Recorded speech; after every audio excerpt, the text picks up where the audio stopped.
දැක්කද ඊයේ ලංකාවේ මේ දැවැන්ත නීතිඥ සමුළුවක් තිබ්බා. නීතිඥ සංගමේ සමාජිකයෝ වැඩිම පිරිසක් ඉතිහාසයේ එකතු වෙච්ච සමුළුව ඒක කියලා කියනවනේ නීතිඥ සංගමේ සභාපතිතුමා ඇතුළු කට්ටිය.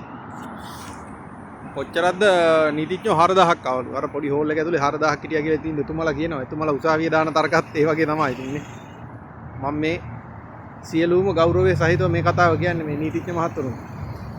ඒතර අපේ මිත්‍රයෝ, අපේ පාසල් වල මිත්‍රයෝ, අපේ දේශපාලන මිත්‍රයෝ සෑහෙන ප්‍රමාණයක් නීතිඥයෝ හිටියට ඉන්නවනේ.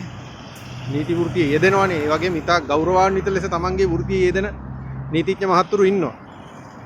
දැන් මේ අපේ රටේ නීතිඥ ප්‍රජාවේ අතිබහුතරයක් කියන්න බෑ. ඉතින් රටේ නීතිඥ ප්‍රජාව 26000ක් ඉන්නවලු. ඒකෙන් 500ක් විතර තමයි මම නම් දැක්කේ ඊයේ කොළඹට ඇවිල්ලා නීතිඥ සංගමෙත් එක්ක මොකක්ද කතාවක් කියනවා.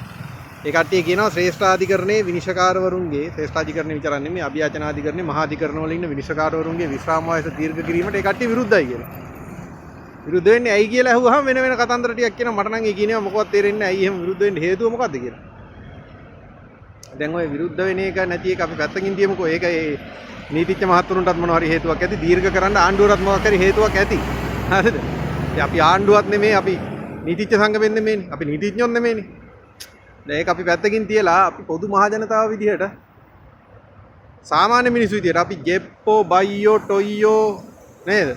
LTTද, මුස්ලිම්ද, දෙමළද, සිංහලද, මැලේද, රදාද, පදුද, ගොයිගමද ඔය ඔක්කොම පැත්තක තියලා කරාවද අපි මිනිස්සු විදියට හිතමුකෝ. සාමාන්‍ය මිනිස්සු විදියට මෙන්න මේ ප්‍රශ්නේ දිහා මේ වීඩියෝ එක බලන උසාවියකට හෝ පොලිසියකට ගියපු කට්ටිය හිතලා බලන්න අපි උසාවියකට හරි පොලිසියකට හරි ගිහුවම කොච්චර රස්තියාදු වෙනවද කියලා. උසාවිය උදාහරණයකට ගන්නකො පාරේ යනකොට බයික් එකේ පොලිසියෙන් අල්ලනවා. හරි. අල්ලලා උසාවි දානවා. උසාවි දැම්මම අපි අපේ නඩුවාර එනකන් කොච්චර එතන තැම්බි තෙරපි දහස් ගාණක් අතර හිටගෙන ඉන්නවද නේ? අපි අල්ලනවා නීතිඥ මහත්තයෙක්. නීතිඥ මහත්තයෙක් ඇල්ලුවාම ඔය උසාවියකට නොගිය මිනිස්සු හිතන් ඉන්නවා අපි නීතිඥයෝ ඇල්ලුවාම මේ උසාවිය තර්ක කරනවා කියලා. නීතිඥ මහත්තයයි පොලිසියයි. එහෙම එකක් වෙන්නේ නැහැ උසාවියේදී. නීතිඥ මහත්තයා අපිට කියනවා වරද පිළිගන්න කියලා. අපේ නඩු අංකේ කතා කරලා නම කතා කරපු ගමන් අපි කූඩුවට නගිනවා. වරද පිළිගන්නවා කියනවා. අපිට දඩයක් ගහනවා. හරිද? ඒනා නීතිඥ මහත්තයත් එක්ක අපි එකතු වෙලා කරන වැඩේ. එතකොට සමහර තැන්වලදී මම අහලා තියෙනවා මට කියලා දෙනවා සමහර පුද්ගලයෝ නීතිඥ මහත්තයෙක් නැතුව තනියෙන් උසාවියට මේ වගේ දෙයකට ඉදිරිපත් වුණොත් දැන් උදාහරණයක් විදියට මම මේ පහුගිය දවසක දැක්කා සඳලාල් විජේන්ද්‍ර කියලා මේ අවිස්සාවේල උසාවියේ ඉන්න කීර්තිමත් නීතිඥ මහත්තයෙක්. එතුමා යම්කිසි වීඩියෝ එකක් කරා මේ උසාවියේදී වංචනිකයන්ට හොරුන්ට අහු වෙන්නේ නැති වෙන්න මිනිසුන්ට. මොකද උසාවිය ඇතුලේ සෑහෙන හොරු ටිකක් ඉන්න හොඳේ.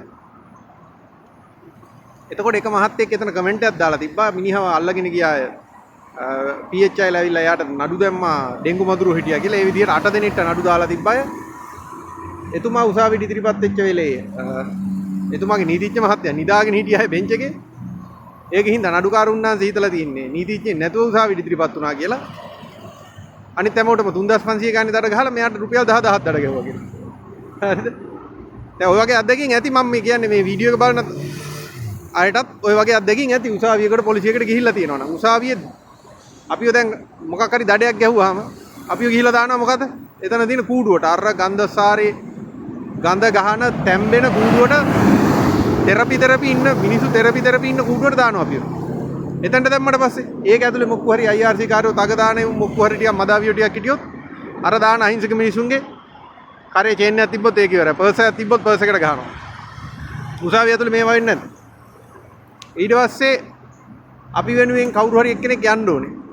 ඇස් පේන්නේ නැති තාත්තා කෙනෙක් හරි කන් ඇහෙන්නේ නැති අම්මා කෙනෙක් හරි දුප්පත් කෙනෙක් කවුරු හරි අර විත්තිකාරයා වෙනුවෙන් ගිහිල්ලා අර කවුන්ටරේ තෙරපිලා පෝලිං වල ඉඳලා නේද?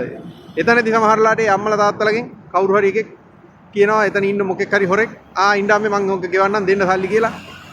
සල්ලි ටික අරන් මාරු වෙනවා. සමහර තැන්වල උසාවි වල මේව ඕන තරම් වෙනවා. ඇයි උසාවි වල කවුන්ටර් වල මිනිස්සු පොර කනවා දඩේ ගෙවා ගන්න. ඉතින් අර දඩේ ගෙවලා අරක එනකන් අර මිනිහා කූඩුවේ නේ. ඊටසේ බන්ධනාගාරයට යන්නේ උන්ගෙන් බන්ධනාගාර නිලධාරි එලිපිට පගාව ගන්න උසාවි භූමිය ඇතුලේ. නෑ කියනවද? මෑත කාලයේදී මහේස්ත්‍රාත්වරු සහ දිස්ත්‍රික් විනිසුරුවරු 30කට ආසන්න ප්‍රමාණයක වැඩ තහනම් වෙලා තියෙනවා. මොකක්ද හේතුව? නීතිඥයෝ එක්ක එකතු වෙලා සමහර සිදුවීම් වලදී නීතිඥයොත් එක්ක එකතු වෙලා බෙන්ච් ෆික්සිං කියන්නේ මොකද්ද? නීතිඥයා එක්ක එකතු වෙලා නඩුව කල් දාන්න වැඩේ කරනවා. එහෙම වැඩ තහනම් වෙලා තියෙනවා ලංකාවේ සමහර මහේස්ත්‍රාත්වරුන්ගේ. දැන් ලංකාවේ උසාවි වල නඩු කවදාවත් ඉවර වෙන්නේ නැහැ නේ. මිනිමරු නඩුවක් අවුරුදු 25ක් විතරයි දෙනවා. 15ක් 20ක් විතරයි දෙනවා. ඒකට මැරිච්ච මිනිහට සහනෙකුත් නැහැ. මැරිච්ච මිනිහාගේ පවුලේ මිනිසුන්ට සහනෙකුත් නැහැ. මරපු එකාට සහනෙකුත් නැහැ. ඌත් අප පිට ඉන්නේ එළියේ. මේ මිනිහට කතාදයක් බඳින්න මොකුත් කරන්නත් බෑනේ. ඇයි වැරද්ද හදාගෙන ආපහු ජීවිතේට එන්න කාලයක් නැහැ. කතාදයක් බඳලා ළමයි හම්බෙලා ළමයින්ට අවුරුදු 10ක් විතර වුණාම තාත්තා හිරේ යනවා. නේද? ඒතකොට ඉඩම් නඩුවක් වගේ වැටුණා පරම්පරා 3ක්වත් යනවා. ඉතින් මේ විදිහට නඩු ඇදෙනවා කියන්නේ කාටද වාසිය වෙන්නේ? ලංකාවේ රජයට වාසියක් තියෙනවද? මහජනතාව වෙන අපිට වාසියක් තියෙනවද? අපිට කාටවත් වාසියක් නැහැනේ. උසාවි වලින් පොලිසිය වලින් සහනයක් ලැබිච්ච මිනිස්සු ඉන්නවද කවදාවත් හරි? මම මේ ලංකාවේ අධිකරණයට අපහාසයක් කරනවා නෙමෙයි ඊළඟට මට නඩු දායි අධිකරණයට අපහාස කරා කියලා. මම කියන්නේ මේ අධිකරණයට තියෙන පහසුකම් බොහොම මදි. අධිකරණයට වෙන් කරන පහසුකම්. අධිකරණ කටයුතු සඳහා අඩුම තරමේ යටිතල පහසුකම්වත් සපයන්නේ අධිකරණ සංකීර්ණවල හරියම වැසිකිළියක් නැහැ. ඉඩ පහසුකම් මදි. බන්ධනාගාරවල ඉඩ නැමදි. ඉන්න නිලධාරීන් ප්‍රමාණය මදි. රස පරීක්ෂක කාර්යාල මදි. රස පරීක්ෂක වාර්තාවක් එන්න මාස 6ක් අවුරුදු එකමාරක් විතර යනවා. එතකොට ඒ කාලය ඇතුළත ඒ කාලේ ඉවරනකම් අර විත්තිකාරයා හිරේ නේද? අපි කොච්චර පීඩා විඳිනවද මේ යුක්තිය ඉෂ්ට කරගන්න තියෙන ආයතන වලින්. ඒ කියන්නේ අපි යුක්තිය ඉල්ලලා යන ආයතන වලින් අපිට යුක්තිය ඉෂ්ට වෙන්න අවුරුදු 25 30ක් යනවනම්.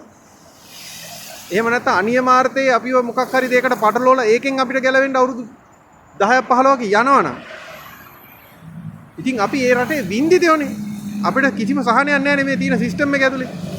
මං අහන්නේ ওই නීතිඥ මහතුරු ඕවා ගැන කතා කරනවා දැකලා තියෙනවද කොහෙද හරි?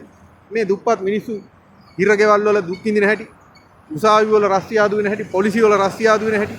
නීතිඥ මහතුරු ওই වගේ කොළඹට එකතු වෙලා ලොකු රැලියක් කරලා ලොකු සමුළුවක් කරලා එක හඬින් කියන්නකෝ මේ ආණ්ඩුව වල බල කරන්නකෝ. මං කියන්නේ මේවා මේ ආණ්ඩුව ආපුවාම ඇතිවෙච්ච ප්‍රශ්න නෙමෙයිනේ. මේ අපි දශක ගානක් තිස්සේ සුද්දගේ කාලේ ඉඳන්ම අපි පොලිසිය වලින් උසාවි වලින් හිරගෙවල් වලින් බැට කන මිනිස්සු. නේද? ඕනම නඩුවක් අද බලන්න අද ඉවර වෙන්න කොච්චර කල් යනවද කියලා පහළ උසාවි වල මිනිමරුන් නඩුවක්, ඉඩම් නඩුවක්, අපරාධ නඩුවක් ඉවර වෙන්න අවුරුදු 5කට එහා යනවා. ඉතින් එතකොට කොහොමද යුක්තිය ඉෂ්ට කරගන්නේ මිනිස්සු? මේ සම්බන්ධව කවුරුක් කතා කරනවද? ඔය එකතු වෙන නීතිඥ ප්‍රජාව ඔය කවුරු හරි. කවදාවත් කතා කරනවා මම දැකලා නීතිඥ සමුළු තියලා ඒවට කෑ ගහන්නකෝ ආණ්ඩුවට විරුද්ධව. පවතින ආණ්ඩුව වලට විරුද්ධව. මහින්දගේ ආණ්ඩුව වේවා, මෛත්‍රීපාලගේ ආණ්ඩුව වේවා, පහුගිය කාලේ තිබ්බ ගෝඨාගේ රනිල්ගේ ආණ්ඩුව වේවා, මේ ආණ්ඩුව වේවා. කතා කරනවා. ඒවට කතා කරන්නේ නැහැ.